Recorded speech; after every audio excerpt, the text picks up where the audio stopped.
Halina mga idol at pag-usapan natin to. Nabigo ang Golden State Warriors na makasecure ng automatic berth sa playoffs matapos na sila ay matalo sa Los Angeles Clippers sa final game nila sa regular season. Sa kabila na nakapokus si Stephen Curry sa game dahil sa must-win affair, natalo pa rin ang Dubs na sila ay na-overpower ni Kawhi Leonard at James Harden.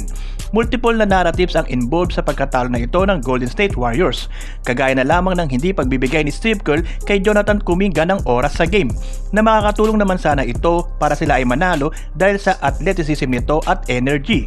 Ang naging lapses din ni Draymond Green sa game ang nag-allowed sa Los Angeles Clippers na makalayo at may panalo ang game.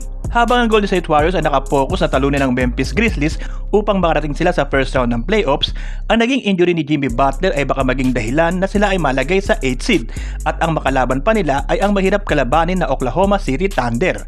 Pero ayon naman kay Jimmy Butler, sinisigurado raw nila na ang makakalaban nila sa first round ay ang Houston Rockets. Naniniwala raw itong si Jimmy Butler na may ipapanalo ng Golden State Warriors ang play-in tournament at pasisimula ng postseason na sila ay 7 seeded. Pero alam naman din daw ni Jimmy Butler na ang Memphis Grizzlies ay hindi madaling kalaban, na habang ang Memphis Grizzlies ay wala sa kanilang best shape sa pagpunta sa postseason, sina Ja Morant naman ay may sapat na quality na makapagbigay ng problema sa Golden State Warriors. Gayunpaman, si Jimmy Butler ay naging prangka sa kung papaano ang magiging diskarte ng Golden State Warriors sa play-in tournament at ito raw ay ang manalo. Sinabi rin niya na bagaman na gusto nila na sila ang nakakuha ng panalo sa kanilang season finale laban sa Los Angeles Clippers, tapos na raw iyon at siya raw ay nakapokus na ngayon sa susunod nilang laban. Dagdag pa niya na siya raw ay committed na matulungan ng Dubs na makatungtong muli sa finals sa kabila ng maraming nakaharang sa kanilang dadaanan.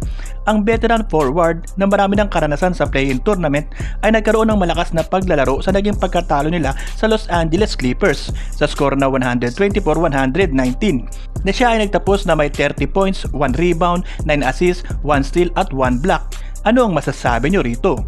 Kung gusto mong makasunod sa mga bagong updates sa team ng Golden State Warriors, mag-subscribe ka na idol at mangyaring i-comment mo kung saang lugar ka nandun habang pinapanood ng video ito upang malaman ko rin kung hanggang saan umaabot ang video kong ito. Maraming salamat po!